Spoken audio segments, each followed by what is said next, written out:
Mayor Coleman here.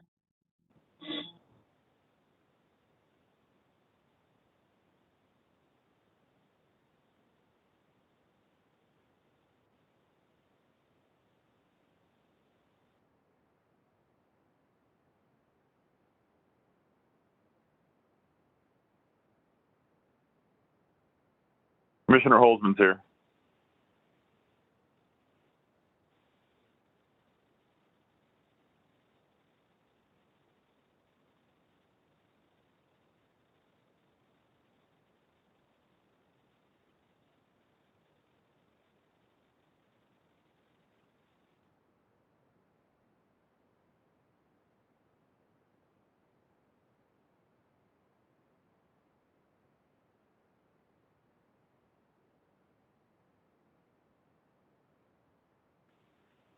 Anybody else on the call?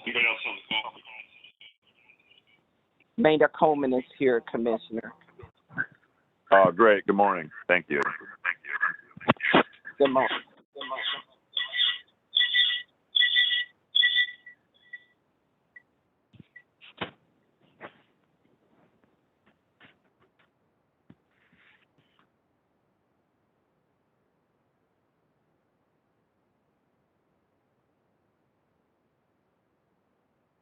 Good morning, Commissioners. This is the hearing room. Good morning. Good morning. Is it unmuted? You already did? Yeah. Commissioners, can you hear me? Yeah. Yes, we can. Excellent. Glenn Kochmeyer here. Good morning, Commissioner. Yeah. Good morning.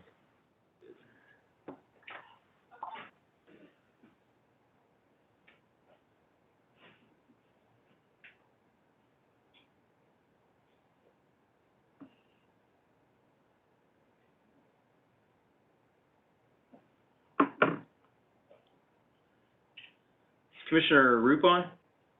Roop is here. All right. Well, we are all here, so as soon as we hit 9 o'clock, we will go.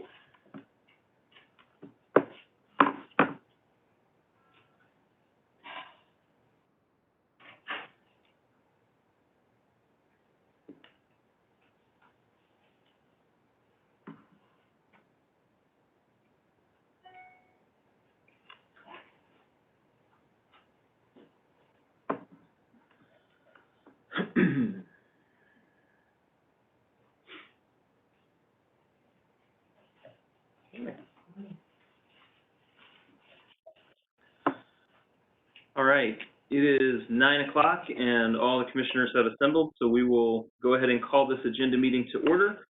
I ask those participating on the call, please mute your phone unless you need to speak. We'll note that there will be a closed session at the end of today's agenda. First order of business is to approve the minutes from August 4th, 2021 agenda. You all have seen those. Are there any additions or corrections? Hearing none, all those in favor of approving the minutes from August 4th say aye. Aye. Aye. Aye. Aye. Those minutes are approved 5-0.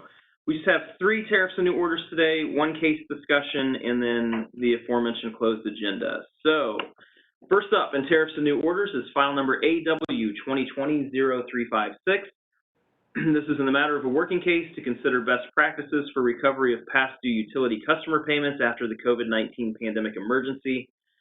The Commission opened this docket to look at the best practices for handling cost recovery of past due payments due to the COVID pandemic. Staff obtains a copy from various utilities and submits its reports regularly. When staff provided their most recent report in July, they requested guidance from the Commission as to how long they should continue to submit monthly reports, since their current request for data from utilities only extends through this month. Unfortunately, with the COVID numbers where they are and the levels still having a potential to surge, I think there are ongoing concerns about the impact of the pandemic. So this order directs the staff to continue filing their reports through February of 2022. So I recommend we support this version 1. Commissioner Roop? Recommend we support the order as well. And Commissioner Coleman? I support the order. Commissioner Holzman, I support the order. Commissioner Kolkmeyer. And I also support the order. All right, all those in favor of approving the order as drafted version 1, say aye. Aye. Aye. Aye. Aye. That order is approved 5-0. Next up, file number TO 2022-0010. This is in the matter of telephone number relief for the 314 and 816 area codes.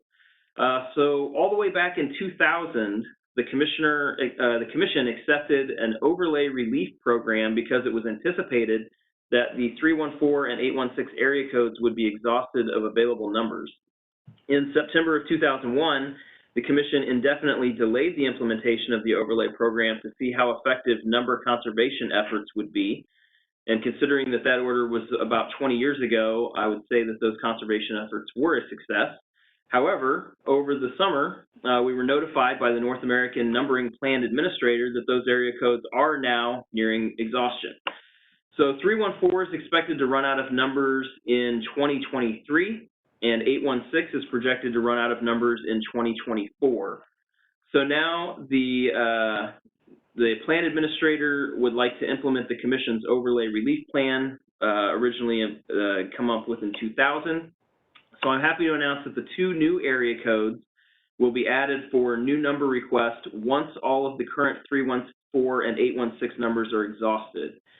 557 will be the overlaid area code for 314, and 975 will be the new overlaid area code for 816. So once the new area codes are rolled out, calls within the 816 and 314 areas will need to dial 10 digits instead of just 7. So I support this notice that the 2000 plan approved for overlay will be used, and this is version 2 of the notice. Commissioner Roop, I know you have great interest in the North American Numbering Plan Administrator's activities in our state. So.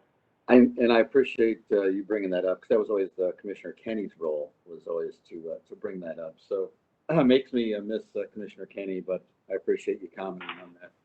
Yeah, I'm in full support of the order. All right, Commissioner Coleman. I support the order. Commissioner Holzman, I support the order. and Commissioner Kolkmeyer. As do I.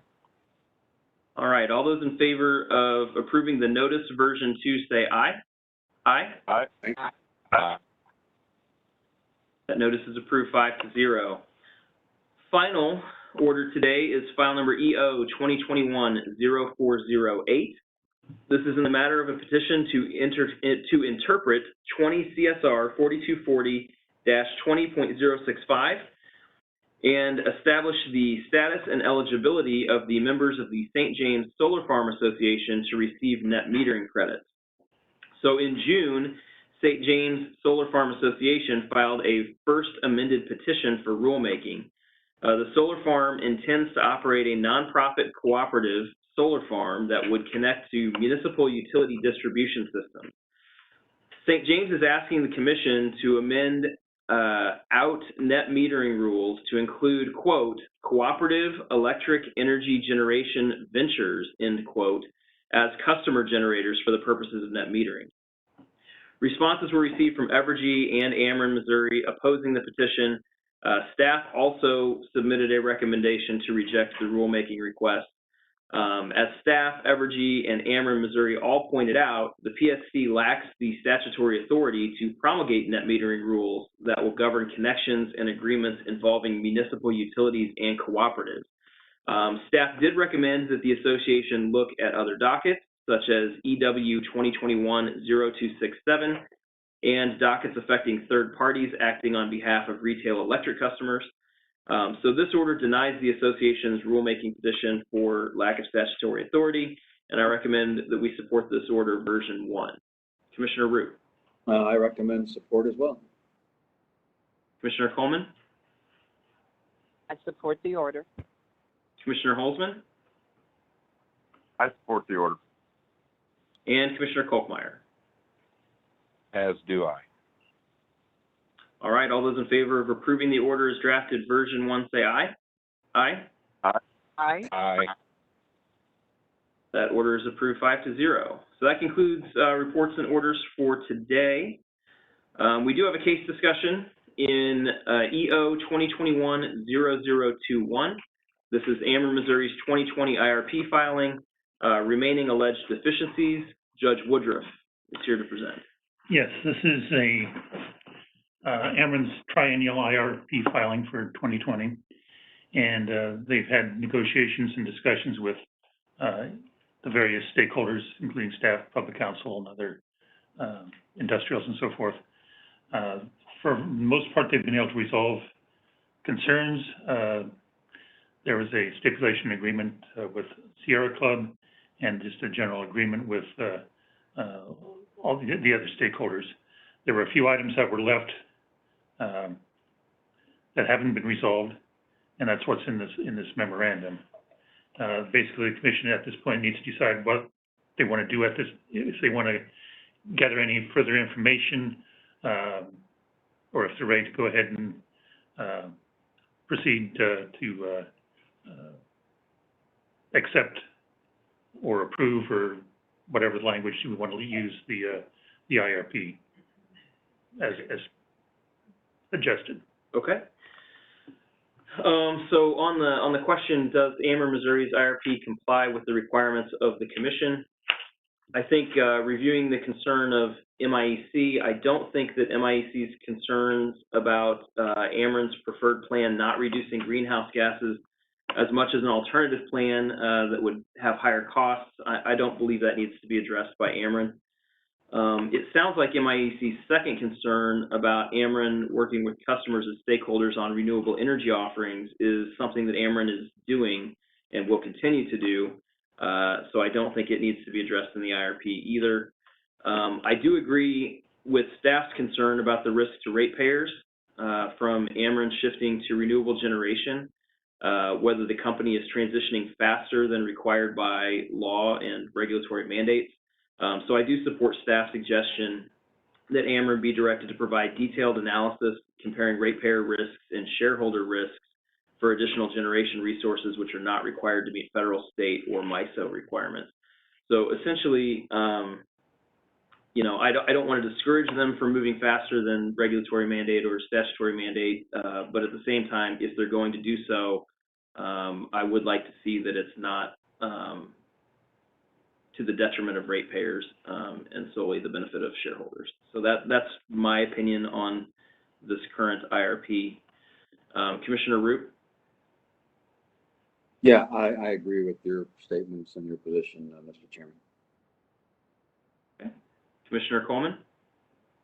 I'm in agreement also, Mr. Chairman, with your position. Commissioner Holzman? Well, I'd like to first commend MIEC for their position on wanting to lower greenhouse gases. We've come a long way in the last 2 decades from the positions that we're arguing in the legislature. So I just wanted to let them know that I support them moving in that direction.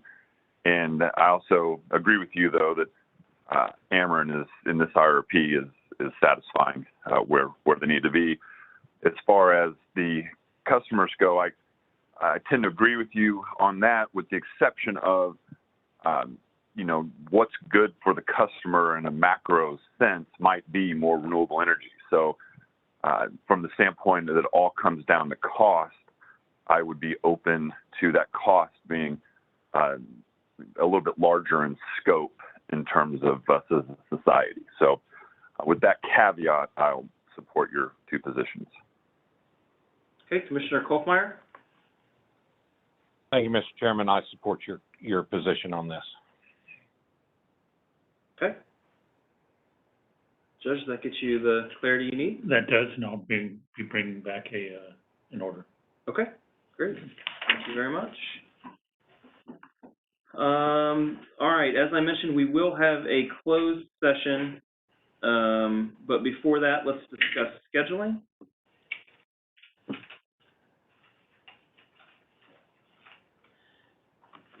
Tuesday, August 17th, we have a local public hearing in EA 2021-0087. That's Ameren's application for a CCN to manage a 138 kV transmission line. That will be at 6 p.m. via WebEx with Judge DePel. Wednesday, August 18th, we have agenda at 2:15 p.m. Wednesday, August 25th, agenda at 10:15 a.m. and a USB meeting immediately following agenda. Wednesday, September 1st, agenda at 10:15 a.m.